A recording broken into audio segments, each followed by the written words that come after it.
মানুষের পরিস্থিতি কিন্তু কখনোই একরকম থাকে না।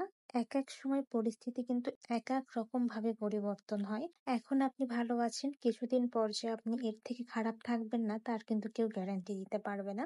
আবার এখন যেমন আছেন, তার থেকে যে আপনার পজিশন অনেক ভালো হবে না, তার গ্যারান্টিও কিন্তু কেউ দিতে পারবে না। তাই আল্লাহ পাকের উপর ভরসা রেখে যদি আপনি জীবনের পথগুলো চলতে পারেন, তাহলে দেখবেন একটা সময় আপনার খারাপ পরিস্থিতিকে উপেক্ষা করে আপনি একটা ভালো পরিস্থিতিতে অবশ্যই আসতে পারবেন। আর কখনোই কারোর বর্তমান পরিস্থিতি দেখে তার ভবিষ্যৎ বিচার করতে যাবেন না। এটা আপনি নিজের ভবিষ্যৎও বিচার করবেন না বা অন্য কারোর ভবিষ্যৎও বিচার করতে যাবেন না। মনে করেন আপনি এখন অনেক খারাপ আছেন, তাই ভেবে বসে থাকবেন না যে আপনি বরাবরই খারাপ থাকবেন। কখনোই আপনার কপাল খুলবে না, আপনার ভাগ্য খুলবে না বা আপনার পরিস্থিতি পরিবর্তন হবে না, এমন কিন্তু কখনোই চিন্তা করবেন না। বা অন্য কেউ খারাপ আছে সেটা দেখে কখনো তার একটা মানুষ খারাপ থাকতেই পারে, এখন সে খারাপ আছে কিন্তু ভবিষ্যতে সে যে অনেক ভালো একটা পজিশনে যেতে পারে, এই আশাটা প্রতিটা মানুষের প্রতি মানুষ রাখা উচিত। আর সেই রকম ভাবেই তাকে মানসিক সাপোর্ট দেওয়া উচিত, তাহলে মনে হয় না কেউ ভেঙে পড়বে।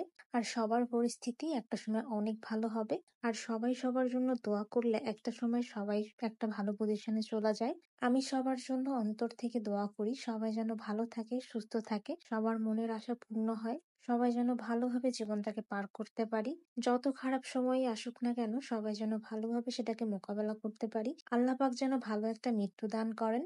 আর সব রকম পরিস্থিতিতে নিজেকে মানানোর চেষ্টা যেন আমরা সবাই করতে পারি, সেই দোয়াটাই সবাই সবার জন্য করি। আর মানুষের বর্তমান পরিস্থিতি দেখে কাউকে ভবিষ্যৎ বিচার করতে যাবেন না, কারণ সময়ের মধ্যে সবচেয়ে অন্ধকার পরিস্থিতিকেও সুন্দর কিছুতে রূপান্তরিত করার ক্ষমতা কিন্তু আছে। তাই আল্লাহ পাকের প্রতি ভরসা রেখে জীবনে এগিয়ে যান, তাহলে দেখবেন সবাই জীবনে উন্নতি করতে পারবেন। এবং সবাই আমার জন্যও দোয়া করবেন, আমিও আপনাদের জন্য দোয়া করব। সবাই ভালো থাকবেন, সুস্থ থাকবেন। আল্লাহ হাফেজ।